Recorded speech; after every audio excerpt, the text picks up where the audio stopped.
레위기서 16장입니다. 구약성경 레위기 16장.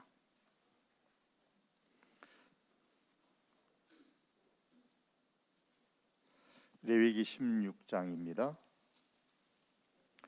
6절에서 10절, 21절에서 22절입니다. 6절에서 10절, 21절, 22절입니다. 제가 6절 먼저 읽겠습니다. 아론은 자기를 위한 속죄제의 수송아지를 드리되 자기와 집안을 위하여 속죄하고 두 염소를 위하여 제비 뽑되 한 제비는 여호와를 위하고 한 제비는 아사셀을 위하여 할지며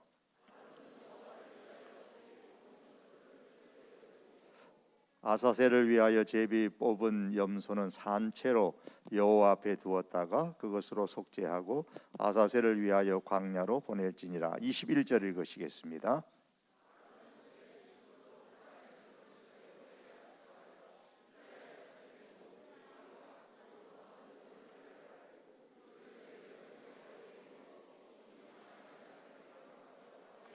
함께 읽습니다.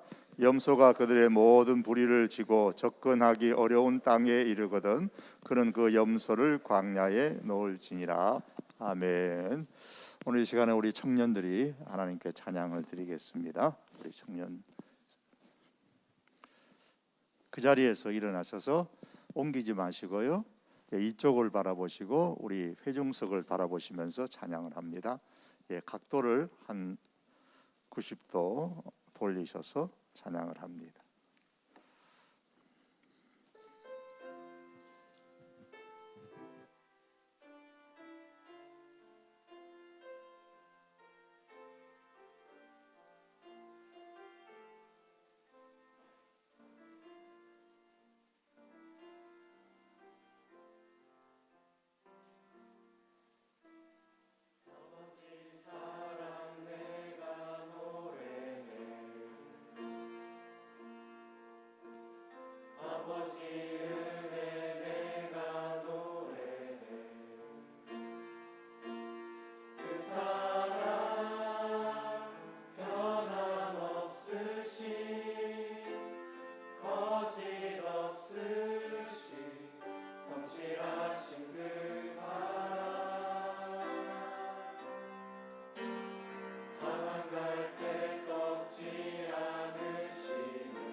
할렐루야. 감사합니다. 우리 청년들의 참여를 독려하기 위해서 청년들이 모임을 셀이라고 합니다. 우리는 가정공동체 어른들은 청년들이 모임이 이제 조별로 되어 있는 셀이 있는데 그 셀원이 전체가 다 참여하면 같이 모여갖고 조그만 거 드실 수 있도록 우리 기도불금팀에서 준비를 했습니다. 몇 팀이 지금 조사를 해보니까 나왔네요. 자, 이런 거 부르면 셀장이 나오십시오. 청년일부 박동현 셀, 빨리 나오세요. 청년일부 김성민 셀, 청년일부 공민지 셀, 청년일부 김찬울 셀, 청년 2부 박찬양 셀, 청년 2부 조윤아 셀, 청년 2부 김민기 셀. 이상입니다. 자, 청년 1부 박동현 셀. 이거는 빈 봉투입니다. 그러나 아마 현금은 따로 갖지 싶습니다. 청년 1부 김성민 셀, 청년 1부 공민지 셀, 청년 1부 김찬울 셀. 김찬울. 청년 2부 박찬양 셀, 청년 2부 조윤아 셀, 청년 2부 김민기 셀. 예, 그렇게 박수 한번 부탁합니다. 우리 청년부 전체를 위해서 박수 한번 부탁합니다. 예, 들어가시죠. 감사합니다.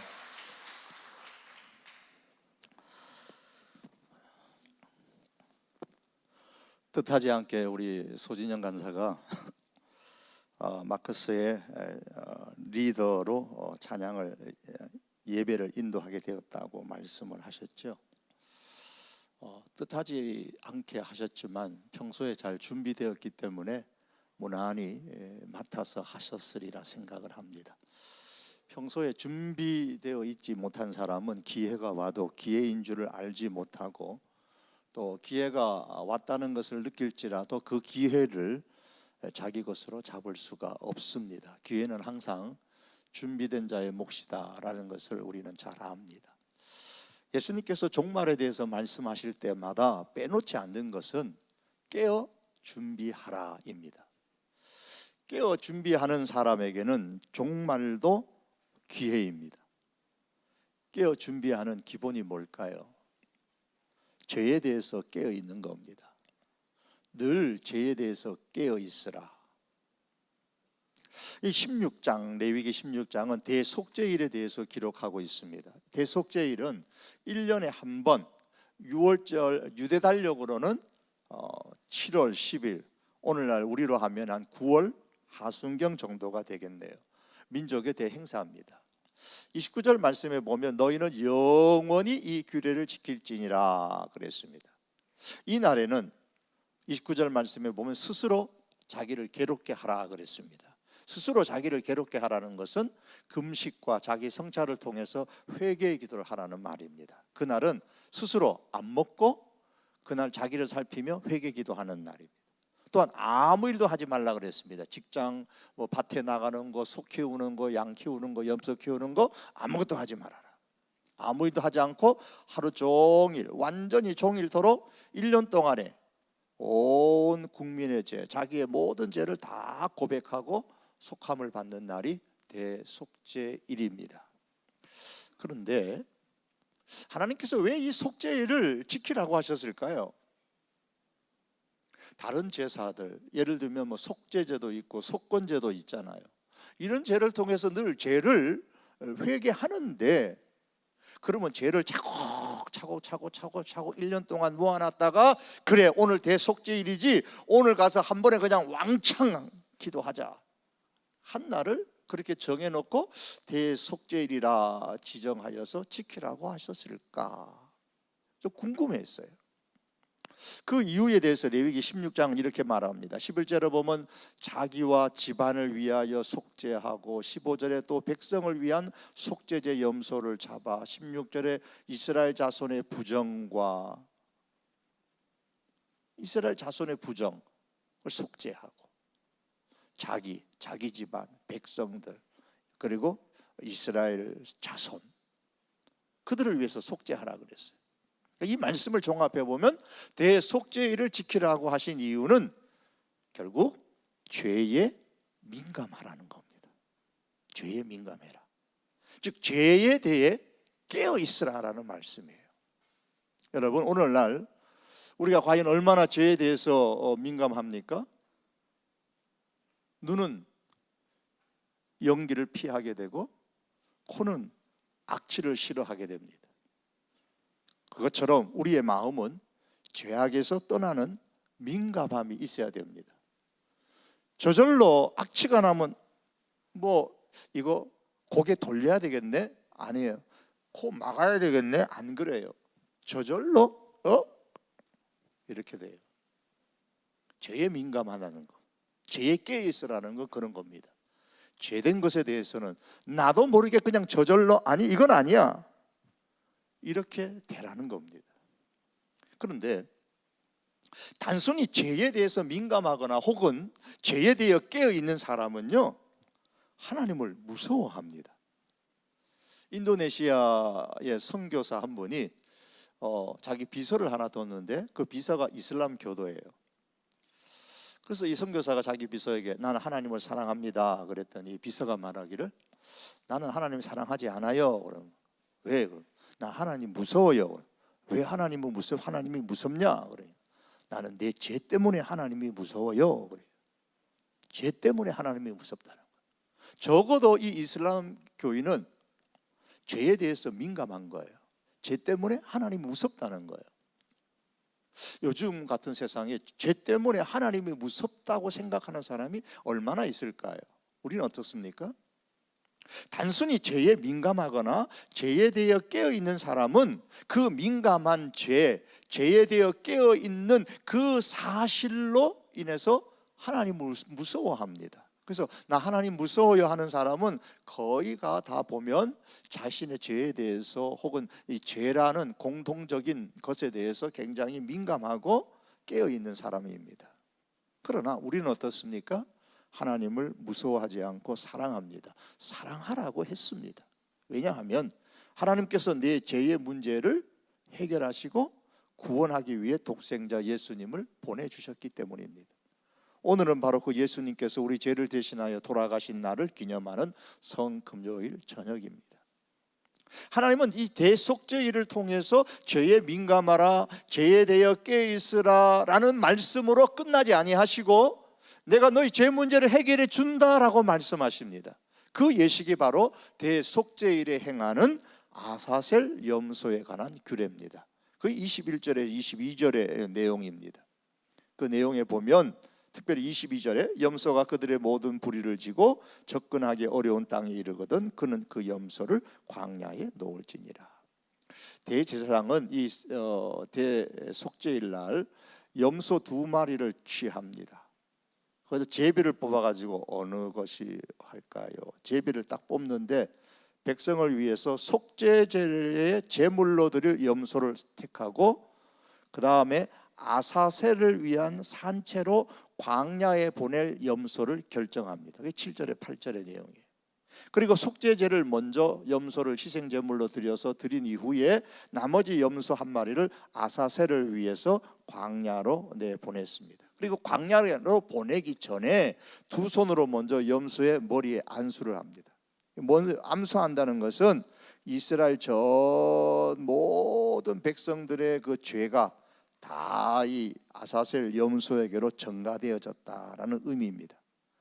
죄가 다 전가되어진 이 염소를 광야로 보내는데 22절 말씀처럼 어느 정도로 보냈냐면 다시 돌아올 수 없는, 접근하기 어려운 그랬습니다. 문자적으로 보면 끊어진, 단절된 땅을 의미합니다. 그래서 다시 돌아올 수 없는 곳으로 내보냅니다. 이것은 이스라엘의 진에서 단절되어져서 이스라엘의 모든 죄가 다시는 하나님이 기억하지 않는다. 적어도 몇 년 동안? 1년 동안. 대속죄일이 매년이니까 1년 동안은 다시는 하나님께서 그 죄를 기억하지 않는다라는 의미로 다시 돌아올 수 없는 곳까지 이 아사셀 염소를 보냈습니다. 신약에서 히브리서 성경에 10장의 17절에 이렇게 말합니다. 또 그들의 죄와 그들의 불법을 내가 다시 기억하지 아니하리라. 백성의 죄를 지고 광야로 추방되어져서 죽임을 당했던 이 아사셀의 염소는 세상 죄를 지고 죽임을 당하신 예수님의 모형입니다. 아사셀이라는 히브리의 단어는 완전한 제거를 의미합니다. 완전히 제거했다라는 거예요. 아사셀의 염소를 다시 돌아올 수 없는 광야로 보냄으로써 1년치의 이스라엘 모든 백성의 죄를 완전히 제거했다, 그 말입니다. 하지만 예수님의 십자가의 죽으심으로 우리의 죄는 1년치가 아니고 영원히 완전하게 제거되어졌습니다.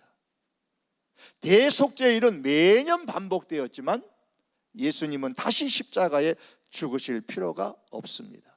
그래서 오늘 성경은 다시 기억하지 아니하리라 그랬고, 다시 죄를 위하여 제사 드릴 것이 없느니라고 말씀하셨습니다.